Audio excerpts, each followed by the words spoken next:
This is a relay project. Real Talk starts right now. Here's Ryan Jesperson.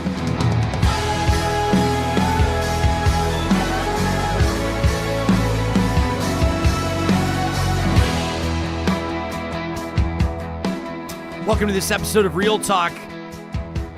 We're going to take on one of the most important questions, one of the most pressing questions that's been put in front of Canadians, put in front of people around the world, quite frankly, over the last number of years as we have learned more, as science has given us more to talk about, as we've been forced to grapple with positions we may have held for a long time.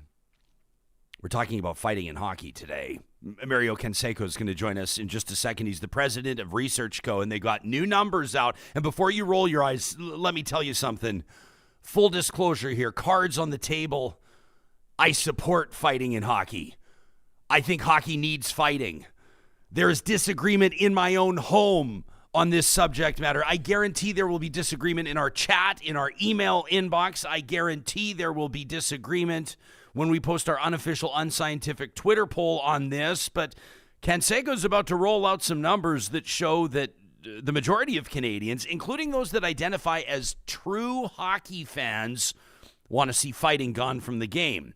Now, you could be listening to this episode the day we're doing it, 6 months from now, 2 years from now, and this debate will likely still be raging on. There's a lot of reasons why people are talking about fighting in hockey. We're doing this show the day that the puck drops on game one of the third round, the Western Conference Final. Our hometown Edmonton Oilers taking on the formidable Dallas Stars, and you're not going to see a lot of fighting in those games. As a matter of fact, there's barely any fighting in playoff hockey. The World Hockey Championships are going on right now. Friends of mine are in Prague at games, and they're not going to see any fighting. And advocates for, growing the game by cutting out some of the violence will say, see, when the games really matter, nobody's dropping the mitts. But a lot of purists, like me, will point to the rich history and traditions of hockey that have relied on the game and the players policing themselves. Now, what this really all comes down to is a conversation on how serious we are about protecting players, about protecting people's brains after their hockey careers are done. And I vow to you, I make you a commitment that I will be open-minded as this discussion happens. And as Mario takes us into the polling that he and his team at Research Co. have done. We're also going to talk about how Canadians feel about statues being pulled down. Queen Victoria, Sir John A. Macdonald, he's got numbers on that. We're going to take a look. Johnny, we promised to look at King Charles' portrait the other day. And then we started talking about something else, and as happens, the way that my brain works, shiny things and squirrels and the like, I got distracted and we never got to it.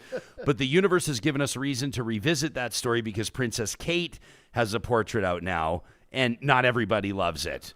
As a matter of fact, some people are being pretty critical, suggesting it looks like maybe a junior high or even an elementary art class submission. Yeah. I don't know. I didn't think it was that bad. Have you seen it yet, or am I going to surprise you when we put it on the screen? I've seen it. It's better than Charles's. Charles is a pretty interesting one. It's like a rain in blood. Bathed in red. Yeah. So we'll get to that before the show's out. Plus, we have an amazing email from Sheryl. We heard from a bunch of you, either our Real Talk patrons or those of you that had entered our contest through our email newsletter to attend NorthwestFest, the documentary film festival. And Sheryl wrote in with just an amazing testament, her and her daughter, and how they felt about our Real Talk Round Table featuring some of the filmmakers that were there at the festival, and we want to get to that. So, Sheryl, your email's coming up. We have Real Talkers reaching us 7 days a week at talk@ryanjesperson.com. Before we get to Mario Canseco, I'll let you know that this show does not happen without our friends at Rello. This is Alberta's top real estate school by a mile. And take it from JR, who wrote into us an email. If you've listened to the last few shows, you've heard me talk about JR. Poor JR had signed up for one of Rello's competitors. We didn't even know there were any because you just never hear of anybody going there, but JR did. Probably thought they were getting a deal. And here's the long story short. Failed their first 2 attempts at writing that exam to get their real estate license. So they signed up for Rello, took advantage of the experienced instructors, the tutorials, and passed with flying colors on the third try. JR is now practicing real estate in the province of Alberta. How great is that? That's just one of the benefits of working with Relo. They are truly invested in your success. They don't just help you pass your exam. Their courses are full of value-packed extras that'll give you the tools and expertise you need to build a thriving real estate business for years to come. Don't forget, if you're like JR and you're going to sign up at relo.ca, that's RELO.ca, use the promo code Ryan100 to knock $100 off both the Alberta Residential Real Estate Bundle and the Alberta Commercial Real Estate Bundle. That's Ryan100, all one word, at relo.ca. Do you have a strong take either way? Fighting in hockey, yay, nay? Do you maybe just want to, some people just want to stay out of this one because it's a polarizing topic for sure. I'll play devil's advocate. I would rather see goals, high flying, clean hits, deking, dipsy doodling. I would rather see all the aspects of the game other than fighting, but I understand that it has a place. And it's funny because, I'm an American, so I have family down in the States who are in the South. They don't give a shit about hockey. But when they watch it, they're like, how is this allowed? It's the only sport. Like, baseball, football, basketball, you slap someone, you push someone, you touch someone, the refs are in there right away. Hockey's the only one where they like, all right, just get it over with. It is kind of strange that it's the only one other than MMA where it's like, just go at it. Yeah. Bare knuckle brawling. Yeah, but I agree with you. I think if this was something where it was, people getting injured all the time, people getting their heads knocked off the ice, injuries from fighting. But I think it's the same as, the throat protectors that everyone's talking about we need now because of the incident that happened recently. Yeah, about the in player. England. Yeah. It's rare. It's rare that people get really hurt during a fight. It's rare that people get cuts from skates to the throat. Yeah. But, it only takes one really bad fight live on the air, someone getting knocked out and maybe their career ending for this to all go down the drain. Yeah, right? so we've got people like Doobie is in the chat saying, when's the last time somebody was injured in a fight? They go sit for 5 minutes and then they're right back at it. They make millions to entertain us, says Doobie is. Sure. I'm also going to point to, the tragic deaths by suicide of a number of former NHL enforcers. We've seen that with a lot of football players as well. And the more that these families are willing to participate by donating their brains to autopsies, we're learning more about CTE, concussion protocols and how they're evolving in the game. Yeah. So this could be more of not so much like, I think of Ristus Ivanins fighting Steve McIntyre in a Battle of Alberta. You remember that? I think it was, what was that? Was that Jordan Eberle's first game as an Oiler? Anyway, this was the big showdown. I was there. I saw it. So Ivanins, you got the big, I think he was from Latvia or somewhere, the big goon. He used to play for the LA Kings. Nobody could knock down Ivanins until the Oilers brought in Steve McIntyre, who people were like, this guy, punches fence posts for practice.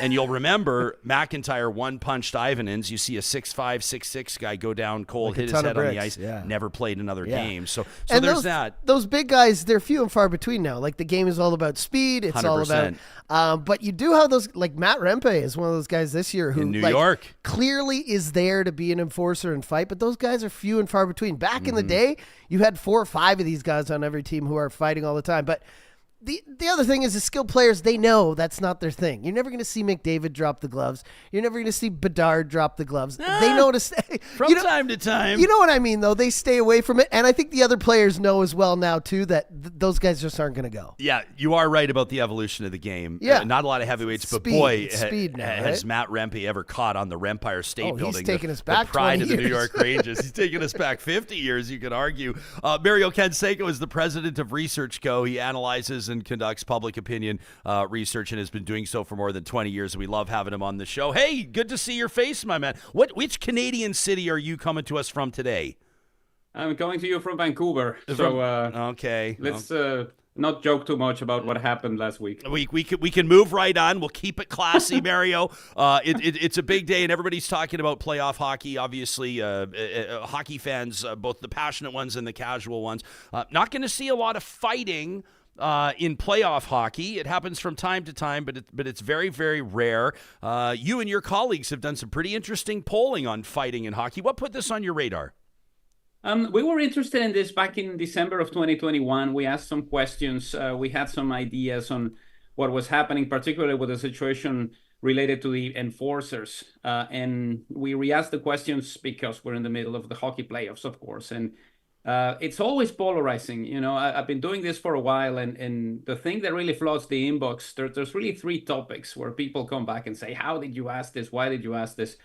Bike lanes in cities, the monarchy, and hockey fights. Those are the things that really flood the inbox. And this is exactly what happened. A lot of people who say this is a good idea, we should ban fighting. Others who say, how dare you? This is essentially part of the hockey tradition. But what we see from the numbers from the representative sample is Canadians not necessarily looking at hockey as a more violent sport, but the big change comes from hockey fans. Back in December 2021, 46% of them said, yeah, maybe it's a good idea to ban fighting. Now it's at 50%. So it's up 4 points. It's almost getting close to majority territory in that sense when it comes to fans believing that the game would be better without fights. Yeah. Do you, I know that this is a question you don't typically ask pollsters. I don't think pollsters prefer this question, but what's your position on this issue? How do you feel about it? It's a tough one for me because as a newcomer to Canada, my first NHL game was with the Canucks against the Blackhawks back in 2001. And the Canucks were a terrible team back then. And more than anything, people wanted to see Donald Brashear fight. So that was my introduction to hockey. Wait, we might get a Donald Brashear fight. And we did get a Donald Brashear fight. So that really became part of the way I saw hockey. This is essentially part of the game. Now, I think part of what we have here is similar to the NFL. You want to see those hard hits, but if this is going to have a detrimental effect in the future of the players, then it's something that needs to be resolved. Yeah. I would imagine that your polling, had respondents give the reasons why they feel how they feel. I know for some people it just kind of makes them uneasy. Anecdotally, we took our little guy and his whole hockey team, the U9 team, to a major junior game here in Edmonton. A fight broke out, and the kids were jumping out of their seats and cheering and chanting, fight, fight, fight. And you could see some of the parents just absolutely mortified. Some other parents, of course, chuckling and smiling and loved it. What did people say was the reason, the people that would take fighting out of the game? What was the number one reason? There's a couple of things. One of them is injuries. The fact that you could have a player sitting out. It's rare that it happens after a fight, but there's definitely that situation of we may lose a player because of a fight. The issue of your head hitting the ice if you're not wearing your helmet. But more than anything, there's a difference in the way Canadians perceive the violence in hockey at this stage. And the differences regionally are staggering. We're more likely to see Quebecers and Ontarians saying, yes, this is a more violent sport. Maybe we should do something about it. The lowest proportion is in Alberta at 20%. So you also have that regional breakdown, which makes it a little bit difficult to figure out if this is something that everybody would like. And there's definitely people who like to see fighting. It's definitely become more of a reason to watch the game in some cases, which is very different from what we see in the other sports. It's very rare for a brawl in baseball to lead to injuries. More than anything, it's somebody who gets trampled over. Mm-hmm. So you're saying, just so I'm clear, you're saying 20% of Albertans would take fighting out of hockey. In other words, 80% of Albertans would keep fighting in the game. Well, no, this is a separate question, which is essentially about violence in hockey. I see. And there's only 20% of Albertans who say that the game has actually become more violent. But it's a similar situation looking at the numbers related to the ban. Quebecers, Ontarians more likely to support it. As we move out west, people more likely to say, well, maybe this isn't the best course of action at this stage. Yeah, I mean, well, and it is interesting to see Quebec's major junior league, the Q as they call it, officially ban fighting.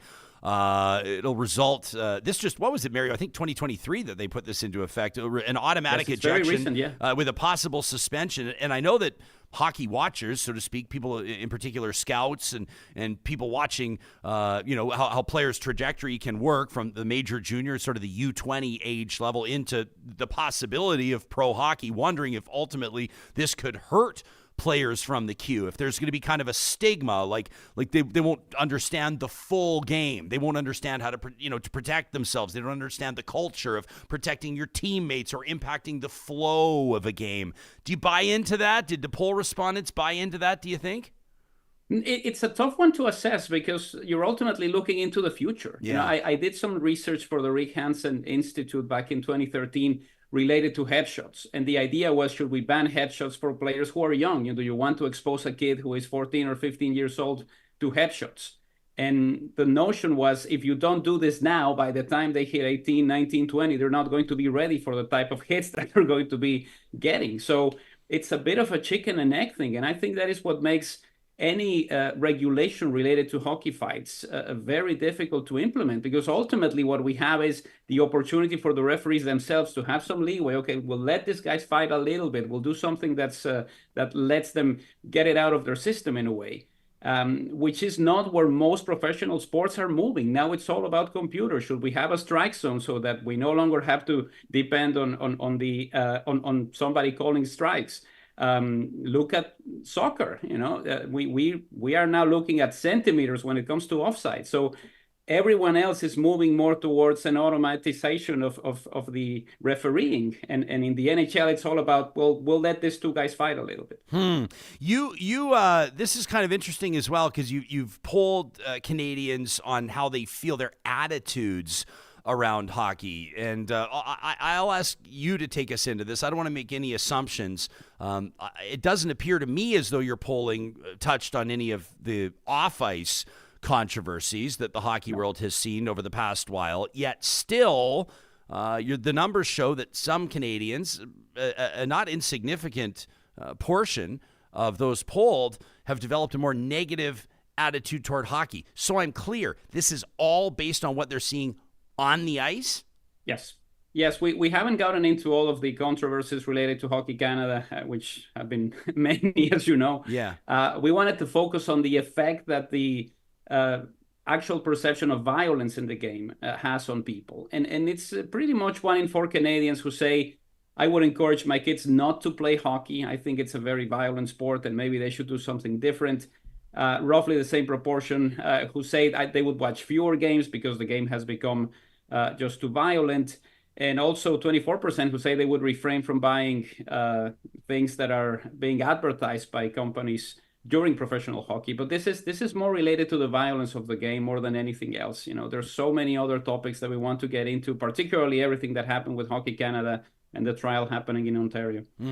I love how you've asked people to sort of self-identify their connection to the sport, right? So you poll like Canadians, and then you poll Canadians, quote, who truly enjoy watching the game, and then you've got also the people that are like the purists, right? So can you take us into that sort of self-identification? And is that a standard polling practice, or do you just have to do something like that when you're talking about sensitive sports-related stuff like this? No, it's a segmentation work. Part of what you do is you try to figure out just how much people watch the game, and you have those true hockey fans who are always watching. You have those who are more casual. You have some who might watch a game here or there, and you have people who don't care about hockey. And the numbers are fairly standard. It's usually 1 in 4 who choose to assign themselves to all of these groups. And this really helps tell the story of what the poll is finding, because you might have somebody who despises hockey and says, ban all fights, ban all headshots, ban the sport. I don't want to see this ever again. But when you factor in the way in which those who are really watching the game feel about it, that is when it gets really interesting. And this is part of the essence of this. We do have, particularly among fans, a larger appetite to ban headshots. You see people who get injured all the time, sometimes in plays that don't even matter in the game. And that is a much more compelling argument for the hockey fan to ban than the fights. Yeah, and I want to be clear, like when we're talking headshots, we're talking cheap shots, we're talking shoulders and elbows to the head, like intentional blind sides, that kind of a thing, right? We're not talking about two athletes squaring off in a mutually agreed upon, dust up at center ice, right? These are two completely different conversations. Well, maybe related. We're talking about head injuries and we're talking about keeping players safe, but different situations here. I think every true hockey fan would crack down on headshots. I don't know anybody that sees that as a legitimate part of the game. That's a rap move if you ask any player, right? It is, and it's certainly significant. It's not a situation I think this really started to change. And I remember polling on this back when Zdeno Chara hit Max Pacioretty when he was playing for the Montreal Canadiens. Into the dasher there, yeah. That was impressive. And you know, we had an opportunity to test this using an online survey where you actually showed the hit. And that is when the tide started moving. It's like, maybe this isn't the way we want to see things happening. It hasn't really changed that much. And one thing that we see also is, it's not as if the fan is upset with the NHL and the way they're handling player safety. You know, it's not as if they're saying, "Oh, this bad Gary Bettman, how could you? We have so many injuries happening." So it's a very interesting dichotomy, because there's a worry about headshots. There's almost a split when it comes to fighting, but we don't see people saying the NHL is doing a terrible job looking after player safety. Yeah, what is the general public, the sense there, like you look at the NFL and there was that kind of class action that was settled. I don't have all the information in front of me, but I know that the NFL kind of grappled with that. Obviously, Will Smith, the star of that big Hollywood production, on what the NFL's been forced to do with concussions and brain injuries. The National Hockey League's right up there. I off the top of my head, I can think of, tragically, Wade Belak, Rick Rippon, many NHL heavyweights that have ultimately passed away. Many of them deaths by suicide, and a lot of that is being tied to either suspicion of or evidence of brain injuries. And for me, it's more the longer term stuff. Like when you sort of look at this and you zoom out, even as hockey fans, I think we should grapple with this.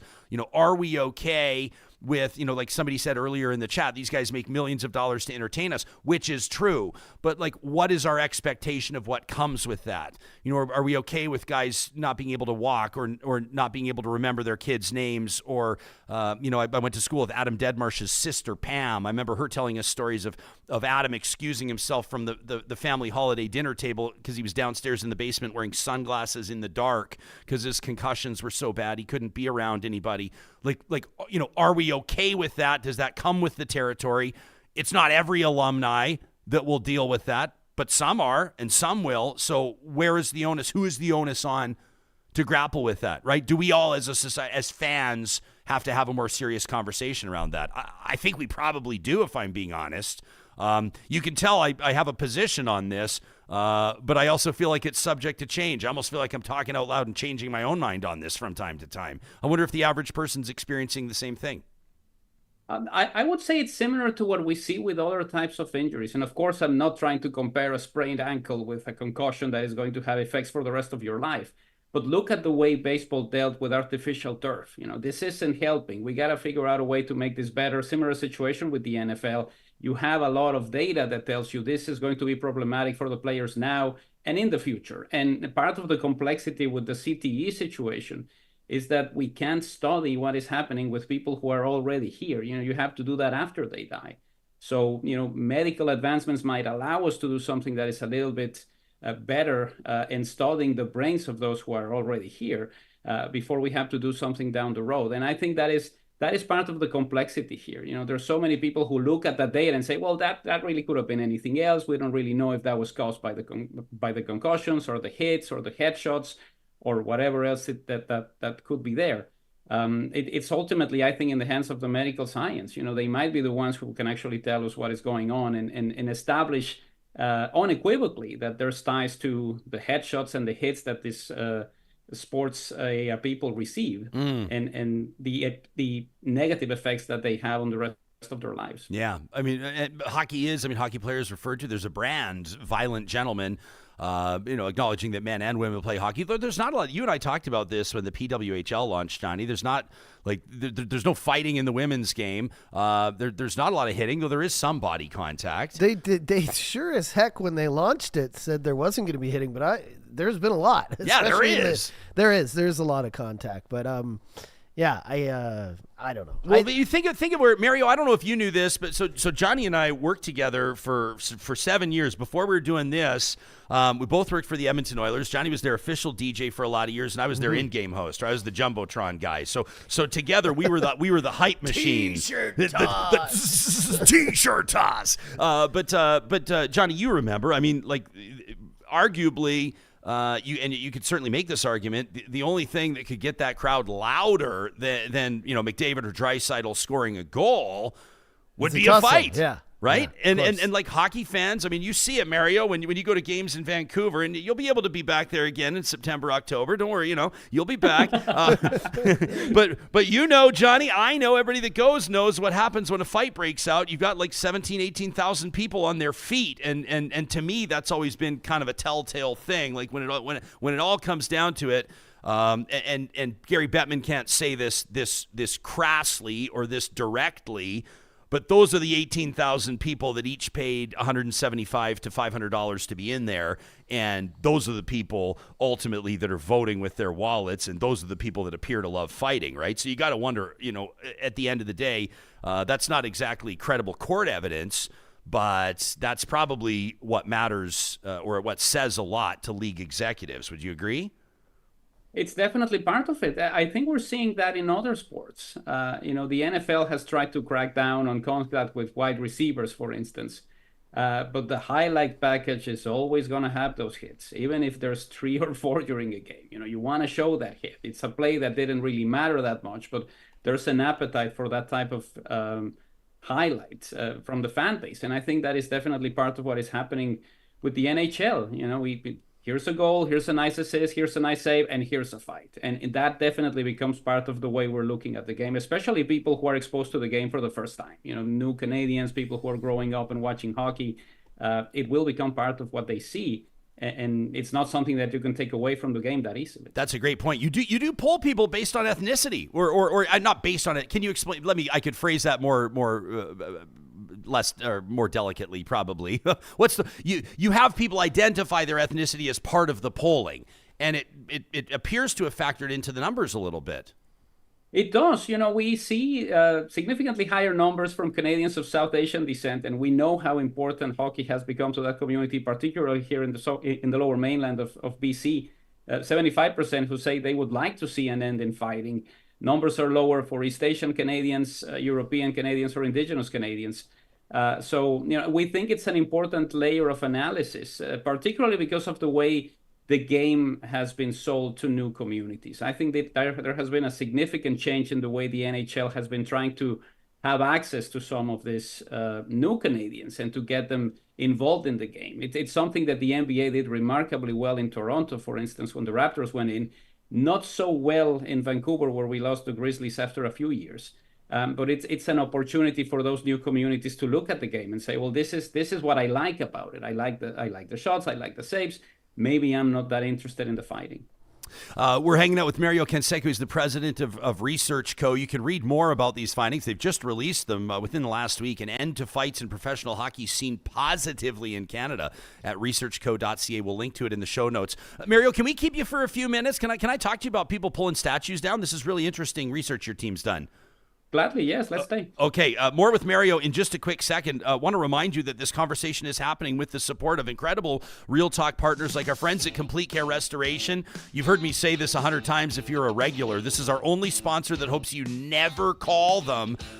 But this spring, this summer, if disaster strikes, heaven forbid, if you experience a flood, if wildfire impacts your community, whether that's your home, your business, maybe it's even what was supposed to be a small or minor renovation, something you were going to handle yourself, but you've discovered asbestos, black mold.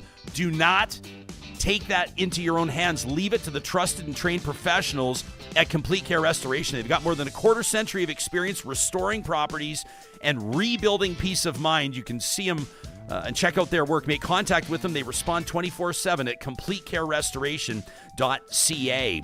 Our friends at Pathways Alliance have put some information online for you to learn a little bit more about this carbon capture and storage project that's being planned for Alberta's oil sands. This is the 6 biggest producers in the oil sands, all working together with provincial and federal governments.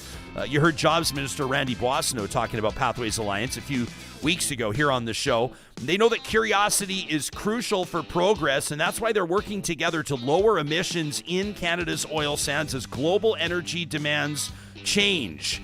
Pathwaysalliance.ca, where you can learn more about this planned carbon capture and storage project.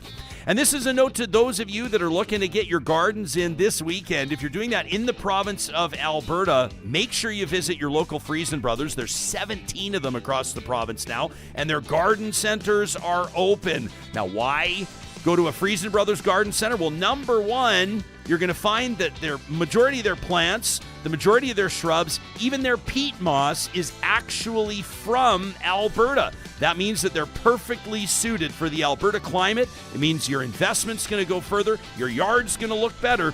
You can check in with their professionals at any of the Friesen Brothers locations. For more information, check out friesen.com/garden center. Hanging out with pollster Mario Canseco, joining us from Vancouver this morning. You can read his team's work online at researchco.ca. I guess before we go any further, we should touch down. We do have an unofficial, unscientific Twitter poll up, and Johnny, maybe I'll drop in on this for a quick second and see where we're at. We've just posted it. We've asked simply, would you keep fighting in hockey? Yes, keep it, or no, ban it. Just under 100 votes. We've just posted it, and it's a nail biter. There you go, though. There you Split. go, Mario. It's kind of holding up with your numbers in a way. Yeah. We got about 57% that say they would keep it. So I guess we flip flopped a tiny bit. 43% said they'd ban it, but the numbers were opposite about 3 minutes ago. So I think we'll give this thing 24 hours and see how it plays out. I don't know if you're surprised. We of course don't put our polling up against yours. This is unscientific and unofficial. So no offense to you and your talented professionals. But Mario, you've taken a look. Your team has taken a look at a story that I know certainly was. What can I say? It was taking top headlines. It was on the front page a couple of summers ago. It kind of became a trend for a while. The city of Victoria had removed its statue of Sir John A. Macdonald, and that was more of an official move, but a lot of these statues were coming down unofficially across the country. People hooking up toe straps in town squares and using their pickup trucks to make that decision spontaneously. Why did you decide, you and your team, to ask Canadians how they feel about statue toppling? We knew there was going to be a little bit of a generational gap. And part of the reason why we wanted to ask about this was how much of this is actually a thing that most Canadians believe in. You know, we see the coverage, and we wanted to figure out if people are saddened by something like this. And the response is yes. There's a significant proportion of Canadians who say, this is something that saddens me.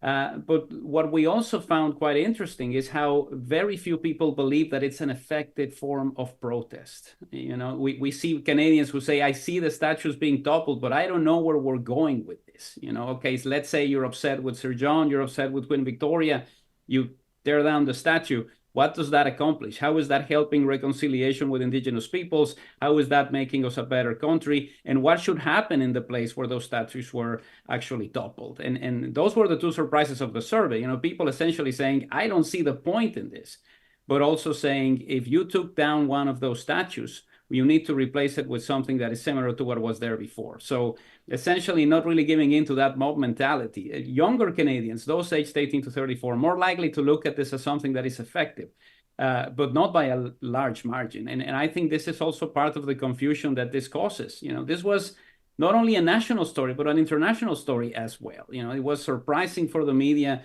in Europe, in Latin America, in Asia to be saying to themselves, this is Canada and this is what is happening up there because of the way in which this essentially protests have been happening. You do the same, and I love how you present your work so people can really dig into the numbers on the website, but I'm not surprised to see that the majority when you take a look by region on how people feel about this, Albertans, about 41% say they are saddened. Interesting word, by the way, saddened, not outraged. Can I ask you about that? Saddened over outraged, disturbed. How do you choose the words? It's a very important science, isn't it? It's the most important and delicate part of the gig in a way. You know, how do you look at this? And we wanted to look at it from an emotional standpoint. You might be happy, you might be satisfied, you might be dissatisfied, or you might be sad. And we wanted to get into that level of emotional connection because we've seen the way in which some of the proponents of this type of protest have been talking about things. And we see them consistently saying, well, everybody's happy with this. Everybody's happy with this. It's something that is important. And, it helps us release some endorphins because, we're toppling whoever wronged us in the past. Very few people feel the same way. This is why we wanted to focus on the emotional connection with the act itself. More than its legality. Mm-hmm. So 41% of Albertans say they're saddened by the statue toppling. Percentage is slightly lower in Saskatchewan and Manitoba, but in the same ballpark, 38%. Atlantic Canada and British Columbia, about 29%. So is it safe to say maybe the more conservative provinces are more saddened by the statues toppling? And then you've got Quebec way down there at 18%, but I suspect other things are going on. I suspect that there are Quebecers that are more than happy to see reflections of the monarchy or reflections of Canada's founding father, so to speak, though we don't really refer to Sir John A. as that. But it's a whole different context in Quebec. Am I right? It's completely true. I mean, we've been tracking perceptions on the monarchy for the past 10 years, and if you were to take Quebec out of the numbers, then the way in which people feel about the monarchy would be very different. We have a significantly low level of support for the continuation of the monarchy in Quebec. The ratings, so to speak, on favorability for King Charles and the rest of the royal family are always significantly lower in Quebec. So, if this were a statue of somebody different, maybe somebody from Quebec, the numbers would be significantly different as well. Yeah, no kidding. And then you break it down by how people voted as well, which I absolutely love. Do you want me to read the numbers, or do you want to take us into this? I'll take us into this.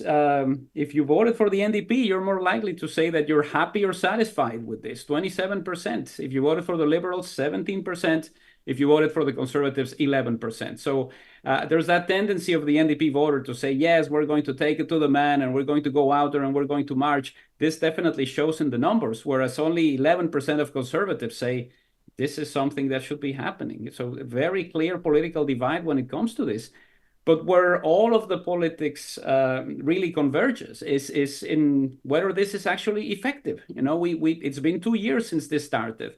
And we haven't seen a lot of changes on the way we're dealing with Indigenous people. So it was something that hasn't really had a staying effect when it comes to changing things. Yeah, we've facilitated some interesting conversations on this on the show over the past couple of years. And I would imagine, like in your line of work, the equivalent to what we do might be, you providing a few extra blank lines for people to sort of fill in their thoughts on what they'd like to see as an alternative, or maybe you present that in different ways.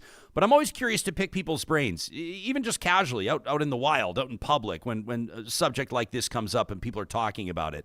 If you support statue toppling, why? And if you don't support it but acknowledge that some of the statues or monuments are problematic and triggering to some people, what alternative or what approach might you propose in the spirit of reconciliation, right?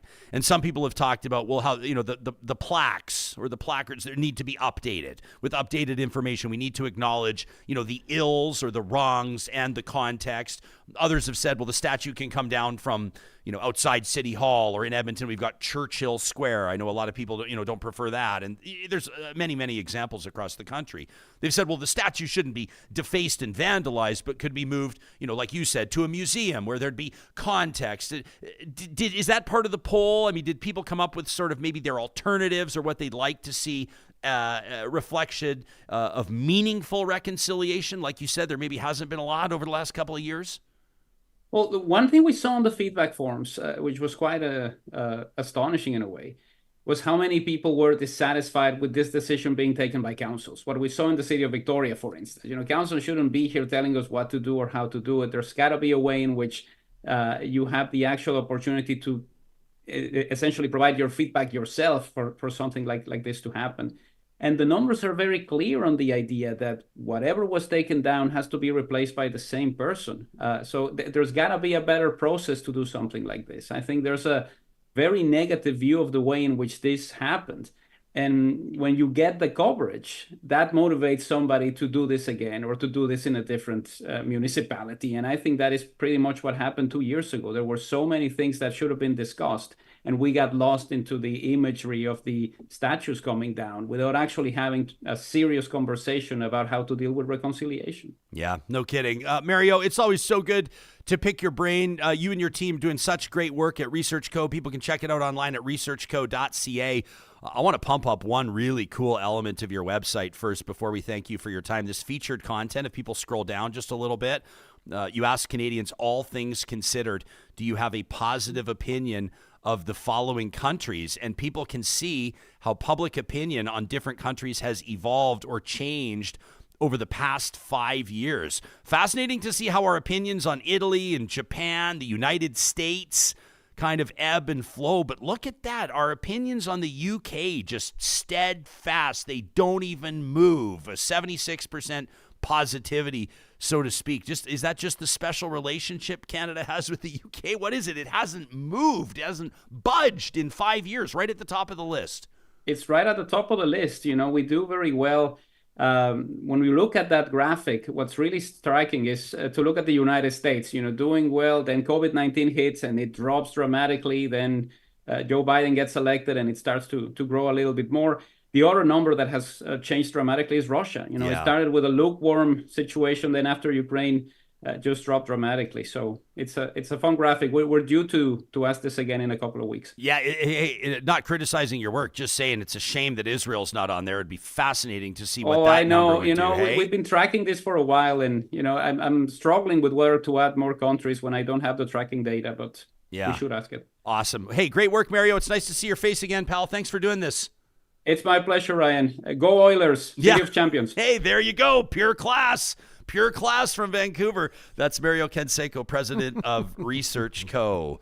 I'm going to spend some time in the chat here because we've got a lot of great comments. Yeah. Ms. B, for example, says on the subject, first we'll talk about statues, says it's interesting how upset people are to see the reality of the legitimate pain that is not from some history decades ago, but is still happening. You should be uncomfortable with it, not reject it.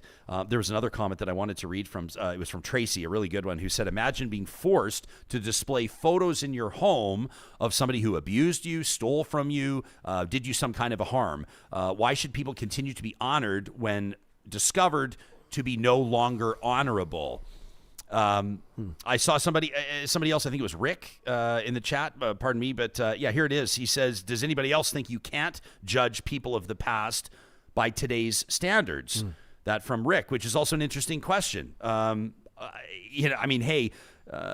lot of times there is the context where you look back and you say, at that time, that was normal, or at that time, that's where society was. But when you talk about, former American presidents that were slave owners, or former Canadian prime ministers that were the architects of the residential school system, or what have you, I obviously do think that's relevant, whether or not that was normal at the time. But Rick, I'll take your point. You look at some folks' comments. I mean, people look at Tommy Douglas, for example. Sure. Basically the father of Medicare in Canada, voted the greatest Canadian in that CBC poll many, many years ago. But Tommy Douglas has stains on his legacy. Pretty much anybody does. When you look back, and, judge somebody from 100 or even 50 years ago, some of the stuff they would have said, some of the words they would have used, obviously they wouldn't hold up, right? Yeah. Well, I don't think statues hold up. What are statues doing for us nowadays? Yeah. I think statues are stupid. I think they're silly. Honestly, I don't see how. As you were saying, you were talking about the placards. I'm like, well, then just put up a plaque. Why do we need a bronze or a full body embodiment of someone from the past? I don't get it. But I do get the monarchy and the people who shaped this country. There's a history there. But nowadays, I don't see a need for it. And I see the arguments, and I think the arguments are just so people can argue and take a side. Of course, the conservatives want to say, put the statues back up. More on the left say, take them down. But let's say if we were doing this today, what if we put up statues of some of the polarizing political faces of today? What if there was a statue of Trudeau somewhere? Yeah. Don't you think that would ruffle people's feathers? Or Danielle Smith or Rachel Notley or in 20 years, Pierre Poilievre? Of course, when you put something like that up, there's going to be a ton of people immediately are angry. So why do it in the first place? I do not understand it. I do not. At the same time, I don't think they should be, have their heads cut off and pictures of people with their feet on top of them, but and paint thrown on them. But I recognize the pain, and I don't really get why they're there. I don't get. What are we getting from statues? It was kind of that is so important. You're making such a good point, and culturally, really, the only installations, and people can prove me wrong because obviously we're doing this off the top of our head, but the only statues I see going up now are athletes. There was that just embarrassing Allen Iverson statue that went up the other week in Philly, like just absolutely Christian ridiculous. Ronaldo. Like, that what bust. is this? What is Cristiano Ronaldo's? But Allen Iverson's, it was like, what is this? A statue for ants? It was like this tiny little statue, which is just. I was like, I texted our pal Quinn Phillips, works in sports. I said, is this? Because she had posted a photo of it. I said, is this like the artist's rendering of what the statue is going to look like? Reimagining. And she says, no, that is the statue. I'm like, it's 2 feet tall. I was going to say keep politicians out of it. If you want to put up a statue of Prince, Michael J. Fox, Wayne Gretzky, I like that statue. But like political polarizing figures, I don't think they should exist anymore. Yeah. It's a bad look. Seventh Pilot in the chat, extremely supportive of a Trudeau statue. No, I'm just joking. Says, I have to see Trudeau's face all the time, goes on. Yeah, I can't imagine a present-day politician having a statue go up. I just don't think that would happen. You know, here's where like I get tied up and twisted up is that, and I have relatives, people very close to me that would describe themselves to be activists that feel. I mean, everybody has. Maybe you are these people in your life, but even if it's below the surface, but they feel very strongly about things. They are willing to put their money where their mouth is. They'll participate in demonstrations. They're community organizers, this type of thing. And we've had like really great and fulsome conversations around like what is appropriate and what's not. And the fact of the matter is when you're trying to get people's attention, when you're trying to impact change, whether you were fighting 100 years ago for like women to have the vote, or whether you're fighting for like, contraception for all, or whether you're fighting for equal marriage rights, or like whatever it is throughout history. People say pride is political as an example. Sure. Protest is not intended to be appropriate and comfortable. And so I will acknowledge and admit, like from my perch and my perspective, this is only my opinion. I might look at this and say like, oh, geez, did you have to like pull down the statue and deface it and fuck it up and like and the whole thing? Did you have to glue your hands to the painting in the art gallery? Sure. Did you have to throw soup on something and whatever? But then these people will remind me that, like, that's how protest works. Exactly. Like, there's a lot of people that aren't protesting that are trying to impact change that are, like, organizing petitions. And I'm not making fun of these people, but I'm just saying, like, they're doing it properly. Yeah. And they're doing it, like, appropriately and quietly. And they're not ruffling any feathers. And guess what? They're not getting anywhere. Yeah. And when you do pull down a statue of Queen Victoria, you get everybody's attention. That said, I see Kenzie in the chat saying, oh, shh, no, we can't talk about burning churches. No, shh, can't talk about that. That's a whole other thing. There is an epidemic across the country of churches being burned to the ground. And a lot of them, you know what they have in common? A lot of these churches are tied to, in some way, shape, or form, the legacy, and I'm not using the word as a compliment, of residential schools. Yes. And so people will sit there and say, like, well, what do you expect? Like that cross there, that tower, that building there has stood as a painful reminder to people for years. It's a symbol of the pain that they endured. So damn straight they're going to burn it down. Of course. But what Canadian in their right mind can condone arson when you see fit as a private citizen? Like, I'm sorry, and listen, like, I am doing my best as a privileged white Canadian to understand the impact, the horrific impact. I mean, Connie Walker was on our show, the Pulitzer Prize winner, the Peabody Award winner just a few weeks ago. Check our archives talking about this, her Stolen podcast series. Some of the most amazing storytelling I've ever seen about the residential school legacy to this day. It's hard to the say generational amazing trauma. when you listen to it because it's so powerful, right? Like, so I'm trying to understand this, and I come to like, I cannot understand this through the eyes or experience of an Indigenous person. So I get it. Like, I'm trying to get it, and I understand where people are coming from. But I do also think collectively as a society, we cannot condone arson. No, right? But I mean, it's like the Berlin Wall. Should we have been careful with it and taken it? Like, This is how change happens, right? And I see Alberta Girl here with her comment, as a country, we're ignoring our history, and without some statues and monuments, we have no record. not like any history taught in school. Well, okay, but like, we don't need a statue of Hitler to learn about Hitler and to go back in history, right? And some of these statues, some of these depictions of people, it's as bad as that to them. Sir John A. Macdonald to an Indigenous person is not someone who fills them with any sort of good feeling when they see their face. So, like, what about this? Did you see the RCMP have announced just yesterday? We're talking to you on May 23rd, so this would be May 22nd. Have announced this new ribbon skirt. Have you seen this as an official part of the RCMP uniform? Let me see if I can find it here on the fly. But it's pretty interesting for me to see because people are saying, well, this is an act of reconciliation. This is the RCMP, sort of like making an effort to move, sort of advance its. I can't even really find the words here, but I guess it's a, they're sort of trying to reflect a commitment to respecting Indigenous culture and to repairing that relationship. This ribbon skirt that was announced as part of the uniform, you can see it here. I'm showing it on my screen. An announcement made just this week. The ribbon skirt, along with the eagle feather and the Métis sash, demonstrate the RCMP's values of reconciliation, equity, diversity, and inclusion. I'll tell you this, personal friends of mine that are Indigenous have had scathing assessments and remarks related to this and basically saying that this is propaganda, that the RCMP's legacy when it comes to Indigenous people in Canada is not fixed or repaired by this small step. So, and then I've seen other people say, well, this is really significant for the RCMP to do this, and this is a big move. So, I don't know. That's just one example, kind of a timely example of something that's happening right now. Not accepted, and this is anecdotal, but I'm just saying what I've seen in my social media feed. Friends of mine with Indigenous heritage sort of resoundingly have been critical of this. I'm certainly not speaking on behalf of every Indigenous person in Canada. I'm not even speaking on behalf of one, but it sort of like seemed to go over like a lead balloon with what I saw in my feed yesterday.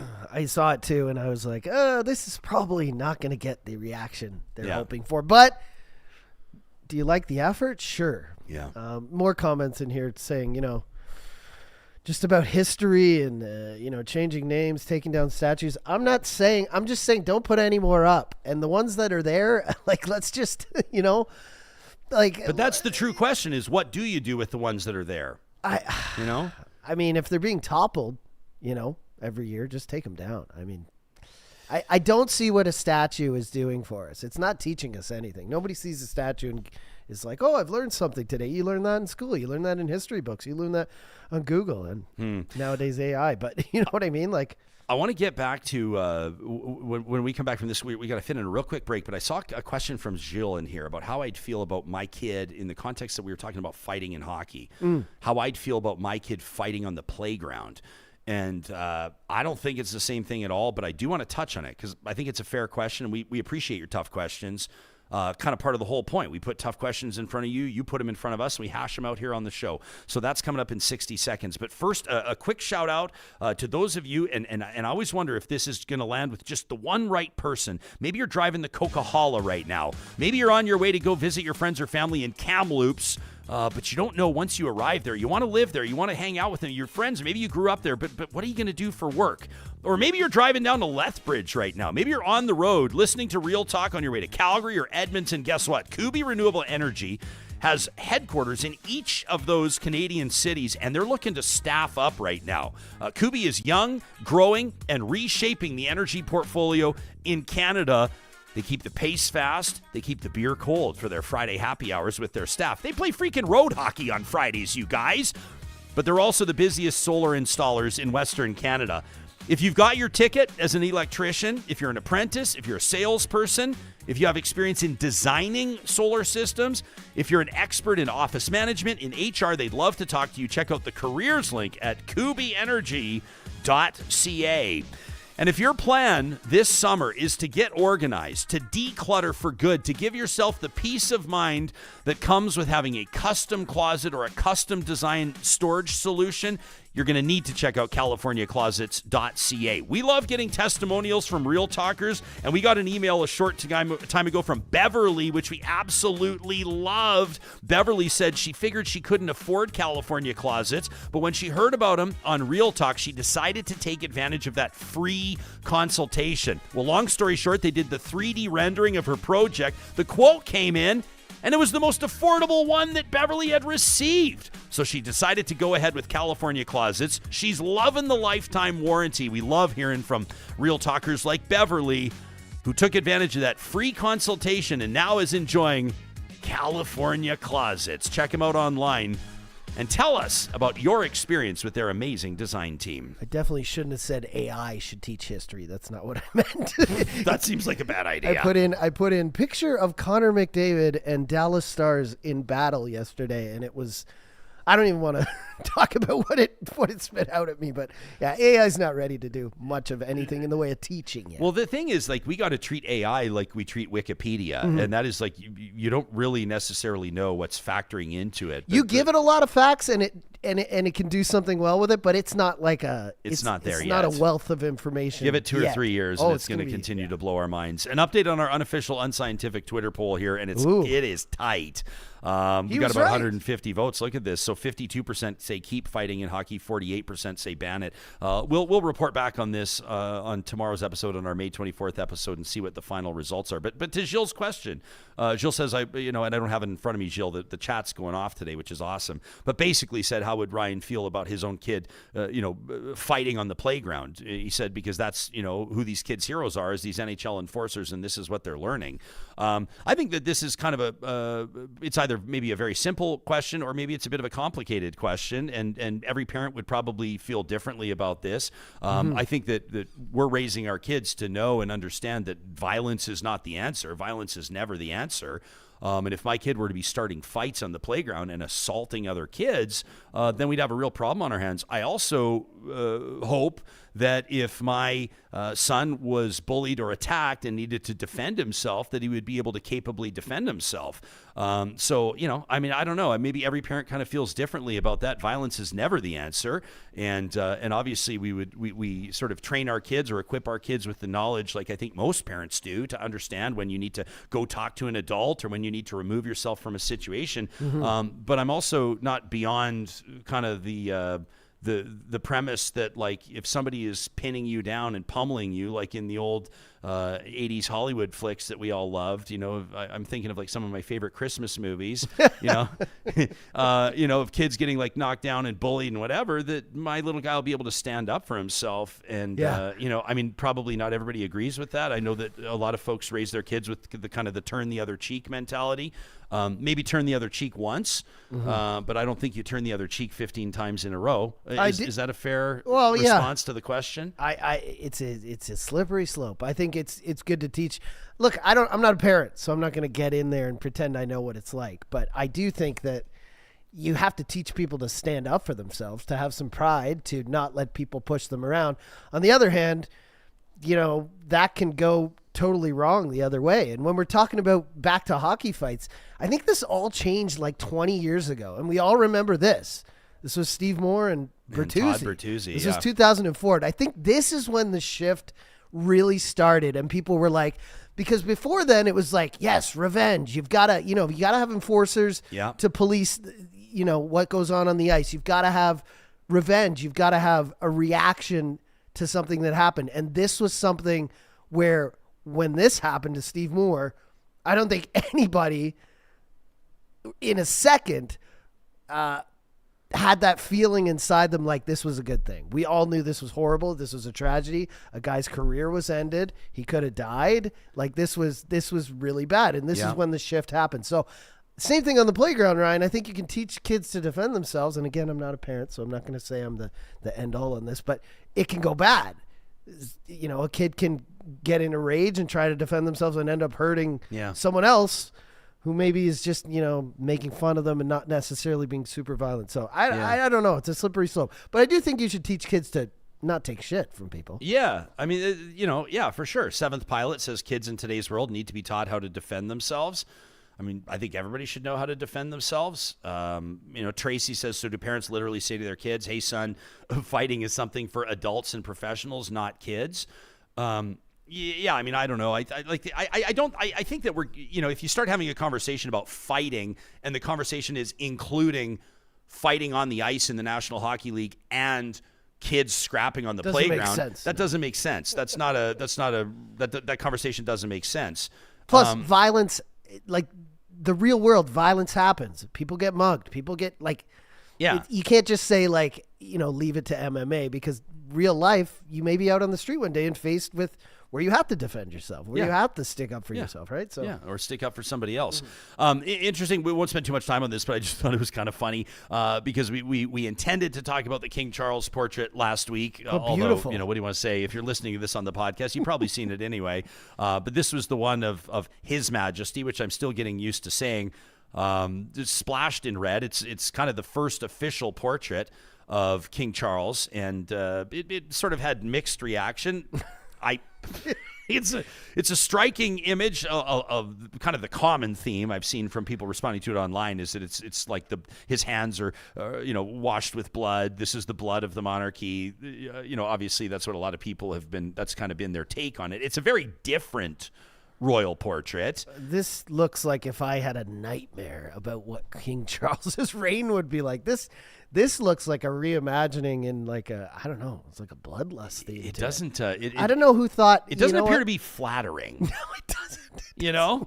And so now there's an artist, a painter in the UK, and this is going to be published on the cover of Tatler magazine on their July edition, but it's out now. This is a portrait of Princess Kate. Oh, God. The Princess of Wales. And as being reported by the BBC, royal fans have taken to social media to voice their doubts. This is the most British way to put it. To voice their doubts about a painting of the Princess of Wales. The painter Hannah Uzor says, all of my portraits are made up layers of a personality constructed from everything I can find about them.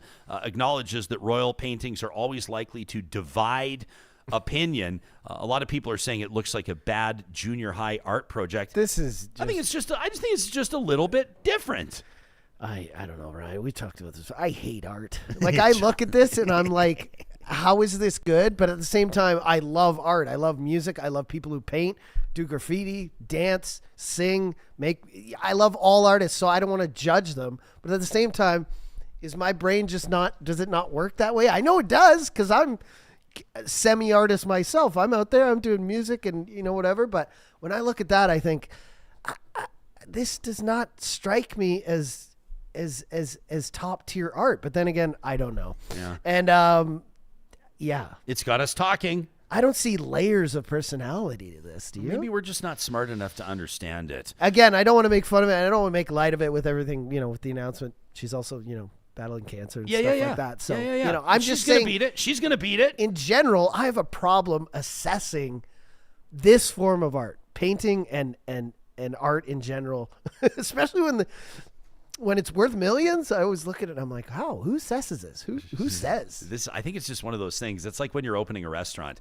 and you just decide what the price is going to be. And some places just set their prices so obscenely high that people just believe they should be that. But this painting, although the Charles one, grotesque and nightmarish, I see some real, I don't know, my eyes see extreme talent here. This is very detailed. This is very, like I said, this looks like a dream someone had or something. Yeah, so I can see how Charles would like it. The Charles portrait is remarkable and polarizing, and I think that's a good thing. I love this handle in our chat, and it's all caps, so I'll say it appropriately. But what says the king bathed in blood? It's a great painting and a great depiction. The portrait of the princess is not a good likeness. I'm not a fan of that one. So what is polarized here? Tony, meantime, says that portrait looks like a paint by number job. That is not a good rendition of Princess Kate.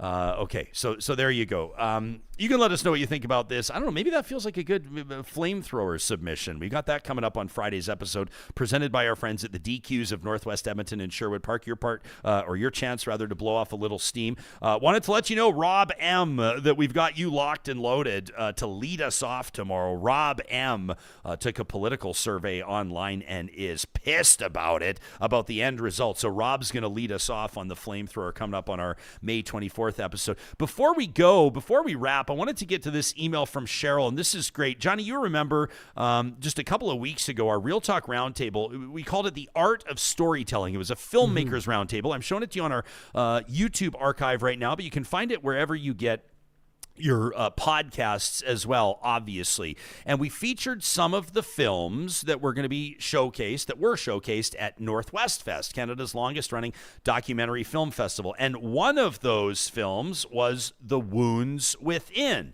which was a feature on endometriosis, which we didn't know a lot about, or at least I'll speak for myself, I didn't know a lot about before that Real Talk Roundtable, but it resonated with a lot of you. And it was pretty awesome for us to welcome Katrina Beatty to the show. She's the producer of The Wounds Within. Well, we have an update on that for you. Number one, we do have, Johnny, the results of the voting for the awards at NorthwestFest.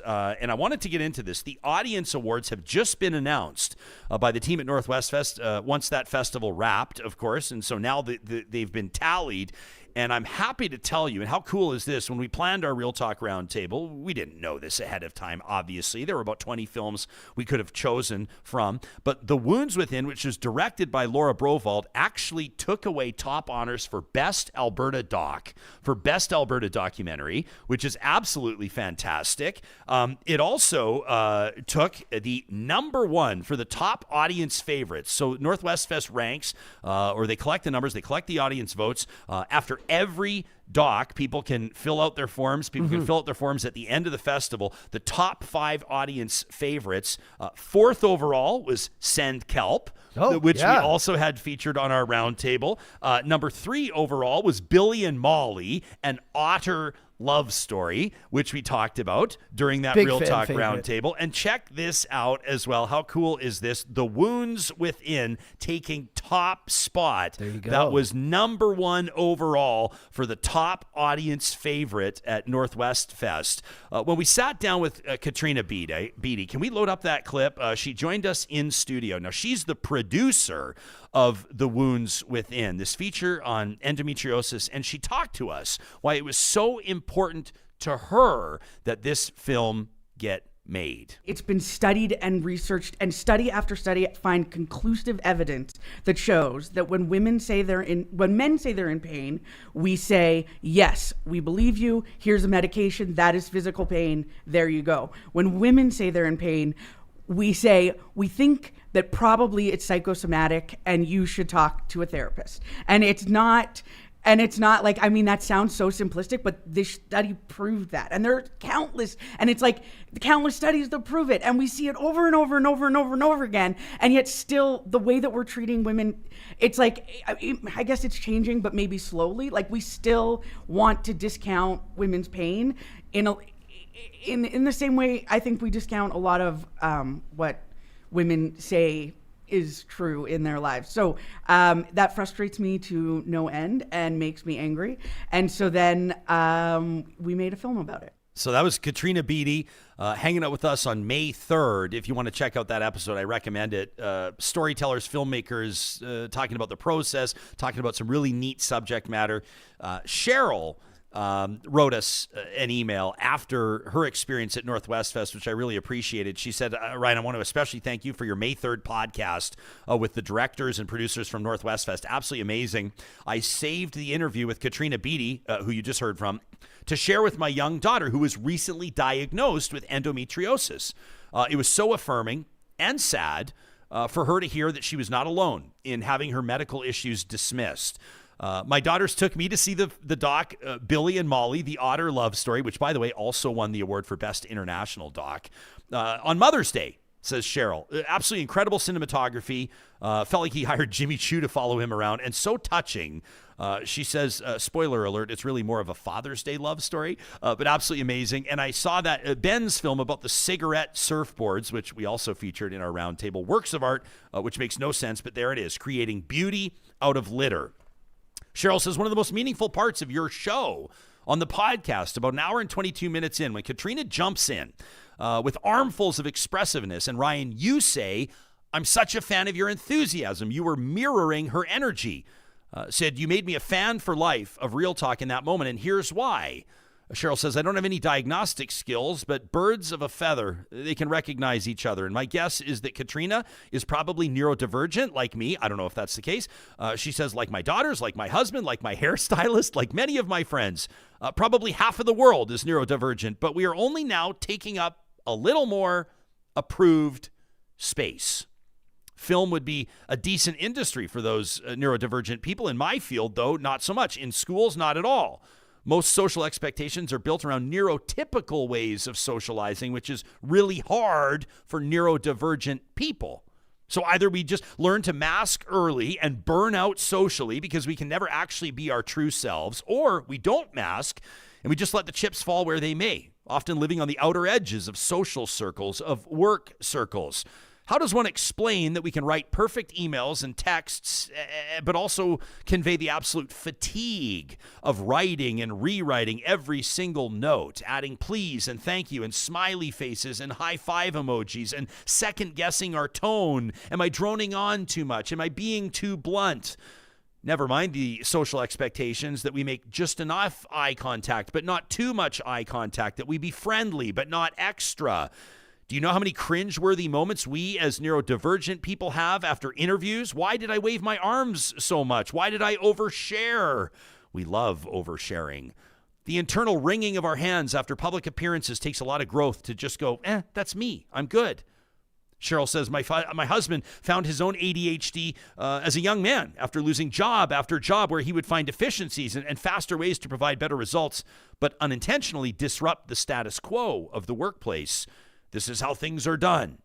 And so he figured himself out, started his own business, and he's been very successful. I love his philosophy even today.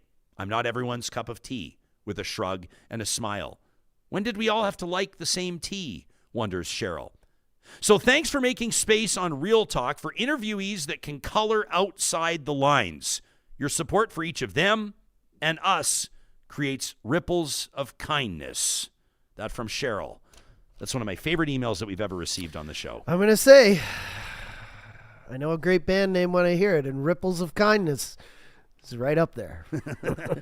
With the opening act, Seek to Understand, right. Presented by Relay at Great this email, summer's though. festival. Great email, though. Thanks, Sheryl, for that note. We hope you had and loved to hear that you had a wonderful Mother's Day with your family. And congratulations and thanks to all of you that won your way into Northwest Fest, either by subscribing to our Real Talk newsletter, which you can do very simply by visiting our homepage at ryanjesperson.com. You just scroll to the bottom of the page. The newsletter goes out with updates on what's happening, some behind-the-scenes perspectives, and, of course, also some of the must-see moments that you may have missed. You can subscribe to our newsletter online at ryanjesperson.com. And while you're there, Johnny, as we wrap, I just wanted to make a note. The official numbers are in. We have just 2 tee times left available nice. at our Real Talk Golf Classic before we sell out. That's coming up Thursday, June 20th. So as we sign off for the day, I want to direct you to our website, ryanjesperson.com. Check out the events link and go to the Real Talk Golf Classic,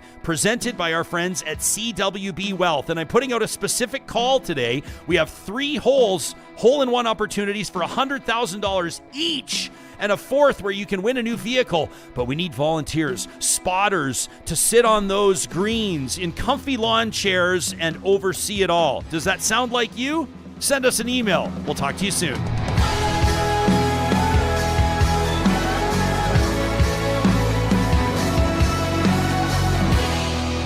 Real Talk is hosted by Ryan Jesperson. Executive producer Josh Dunford. Technical producer John Hicks.